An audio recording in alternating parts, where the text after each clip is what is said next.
Hello, everybody, and welcome to the 6th installment of Oddities of Old.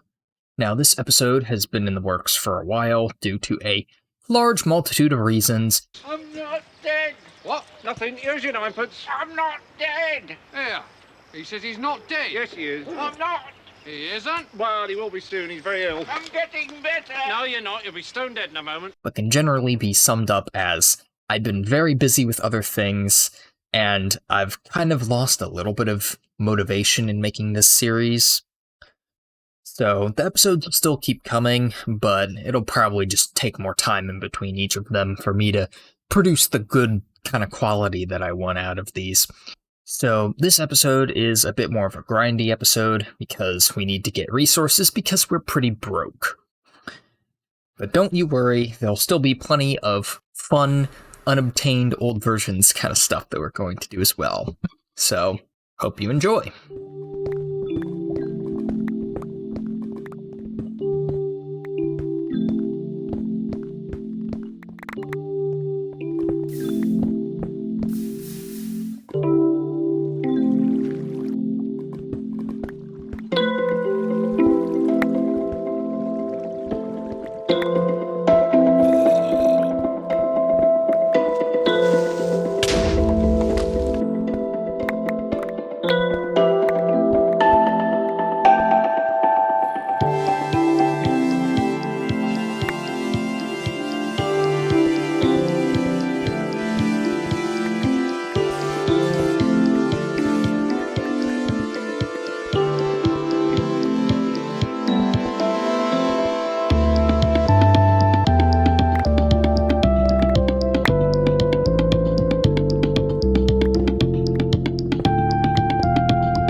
Oh, did you like that new little montage of mining? I tried something a little different. So, we have actually downgraded to 12W07A because I forgot to do something very important. So with our invalid data value blocks from Indev, we can finally collect a few of them. So right now, I'm just going to collect all the slabs up. And I'll go one by one. And you can see that each of these are just the normal slabs that have been added over the versions that we've gone through. But now we've reached the interesting slabs. that sort of look like a smooth stone slab, but really aren't. And each one, as they don't stack, means that they are in fact different data values. And you'll get data values 1 through 15. And we can also collect the invalid data value logs as well. And in 1.3, these will turn into what is commonly known as funny logs. I'll just need to put these away first.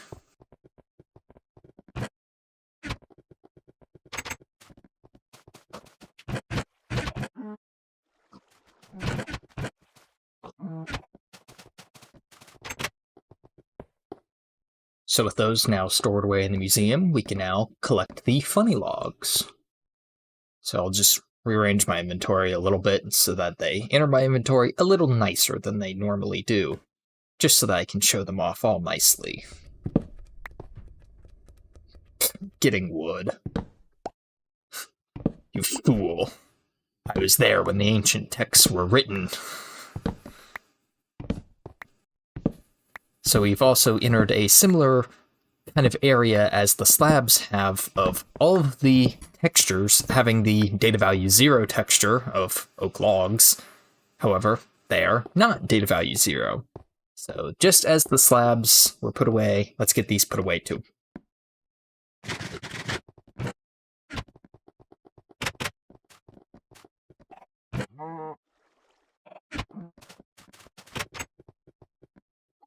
Collecting the invalid data value items from InDev was not the only reason we downgraded to 12W07A. This version was actually the very first to have the Anvil world format, and this comes with a few bugs. Mainly, the fact that caves do not generate at all in new terrain.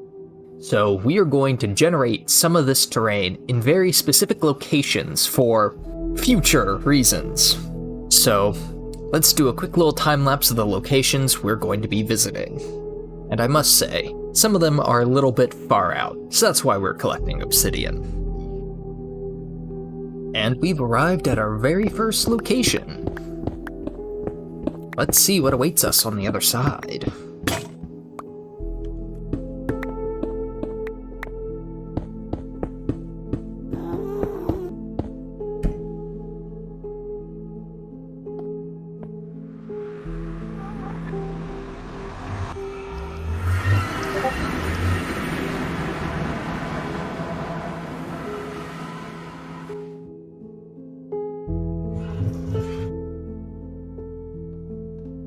So jungle and some extreme hills. And it's raining. Yeah, let's just get out of here. And we're rolling up here on our second location. Hopefully this is a little bit better than the last one.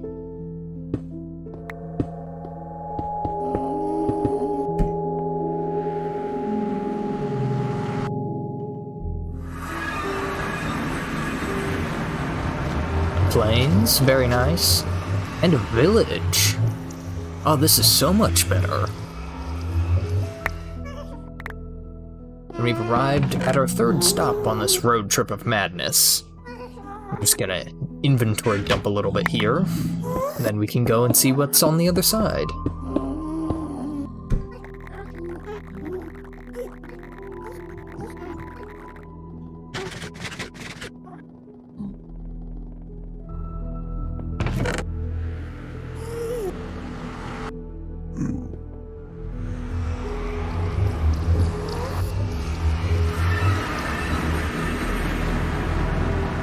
Ew, just an ocean? This is really boring. And our fourth and final stop, and also the furthest away. Let's see what awaits us.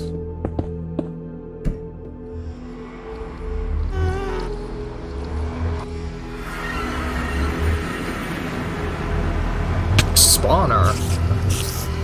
Oh, I don't even have a sword. Yeah. Come on, die, spider. There we go.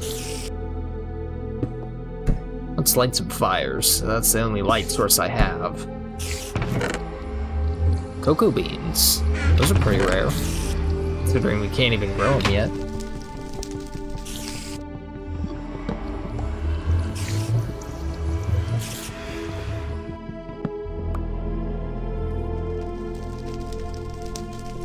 And a mine shaft. I'll have to come explore this later. It's probably brimming with resources.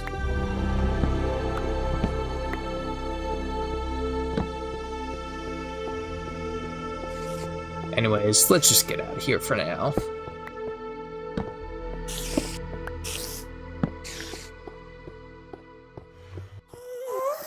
All this traveling through the Nether has made me realize something. We need a cool Nether hub. This little cross of Tunnels at 00 just isn't gonna cut it for a world that's so full of cool, broken, and glitched features. So let's fix that.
So I've just finished building this brand new nether hub, with the key feature, of course, being water in the nether.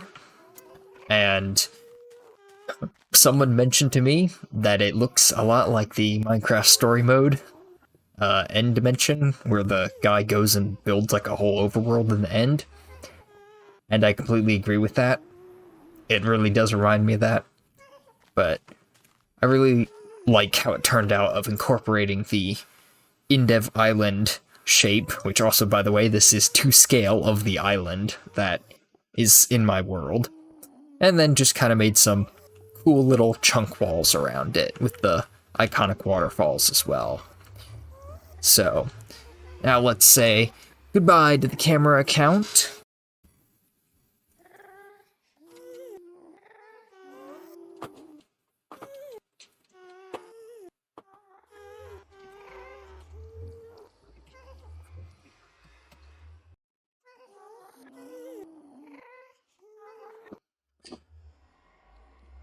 Oh, he was quite rude. So we are back here at the jungle that we generated a little bit ago in the episode. And we are here to basically chop it all down for wood. For two reasons. One of them is a secret. So, sorry, but I can't tell you. Two is for these fun items called alpha slabs, which is really a misnomer. Now, these slabs are special because while it looks like wood, you'd think, oh, you'd use an axe to break them. You would be very, very wrong. You in fact have to use a pickaxe to break them. And if you use an axe, it won't even drop anything at all. Now the reason for this is because, I'll just get some stone here. All slabs share the same ID.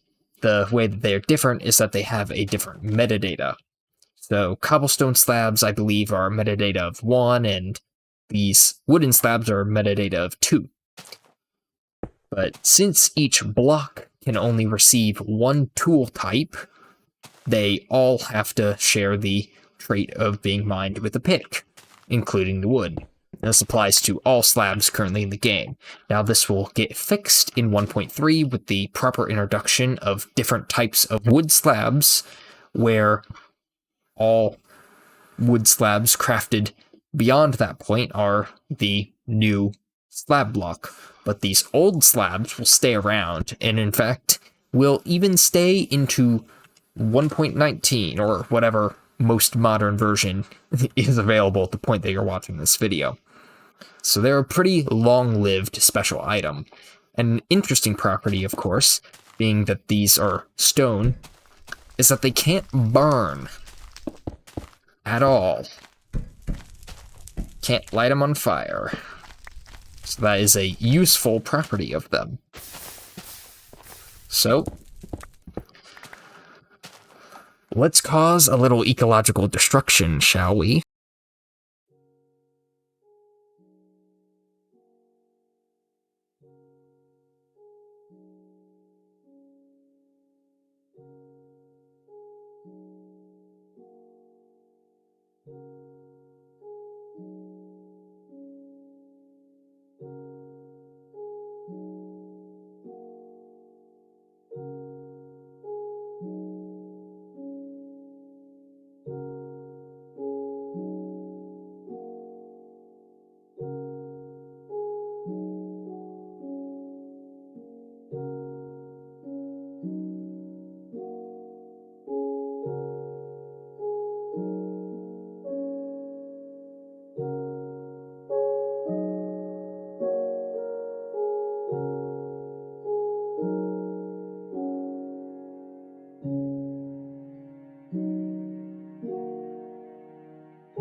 And there we have it. One double chest of alpha slabs for any such purposes that we need in the future.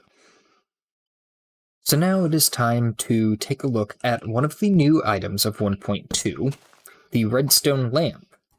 Now, I don't have a lot of glowstone, so I can't make very many, but you can see, just a normal redstone lamp. Turn it on and off. However, what happens when we leave it on and take a silk touch tool to it? That doesn't look like a redstone lamp that's off. It looks like one that's on. And we can just easily repeat this and get the lit redstone lamp item. Sadly, when we place this, it will instantly turn off, so they will only be lit as an item. Very sad. In any case, it's still another collectible item that we can have. Another bug that isn't quite new, but we can still take advantage of before 1.3, is a bug dealing with pistons. Well, actually two bugs that rely on a similar property of pistons in these versions. So, when a piston will receive a short pulse, or a 0-tick pulse, or even a 1-tick pulse, the block the piston is moving will not receive updates. So you can place a piston and quasi-connectivity power it, so that this piston, if we update it, will be powered, but we don't want it updated and powered quite yet. But what happens when we put a piston in front of it? The piston bugs out a little bit. Now the reason for this is because when a piston is placed, a piston defaults to the data value of 7, which is the 6-sided piston. And then the server will go and set the piston's rotation based on your client's rotation. However, when you move it quickly like this, the piston is no longer in its original position, and the piston is not set to the correct data value. And it'll stay like this. We can power it. It's completely safe. We can even move it. However, of course, if we break it, we won't get it. So it is a block that once we create it, we can only move it around from then on. Now, the next bug with pistons is a little more weird, and I've prepared a few setups for this. So to build the setup shown here, you will need to do a small little test within your own world to determine where you can build it, because it relies on some very strange locationality that isn't very well understood. So the setup is pretty simple, just looks like this. And when we power it, we want this piston to receive a very quick 0-tick pulse. This is a position where we can build the machine. This is a position where we cannot, because it does not receive a proper 0-tick pulse, which isn't really shown here because this is a normal piston. If I make it sticky, you can see that the block is not spat out. So this is a location where we cannot build the device. So this is the device in its entirety. Every single piston is sticky, and the rest you can tell from the video. This machine allows us to change the data value of any block from 0 to 15, just as we were able to do in InfDev. So to demonstrate, I'll place a wool here, and a torch, and then depending on where we place this water bucket, it will change the data value of the wool. So let's create data value 7. And as you can see, it is gray wool. To change it back to data value 0, you can place the torch, and then break it. Now, the blocks of interest to us, as we have already transmutated most of the blocks from InfDev, are chiseled stone bricks and smooth double stone slab blocks. So, chiseled stone bricks were added in 1.2, however, they were not obtainable except for in Creative. until 1.3, when they were added to the generation of jungle temples. So, we can create these before they were obtainable in survival, which is pretty neat.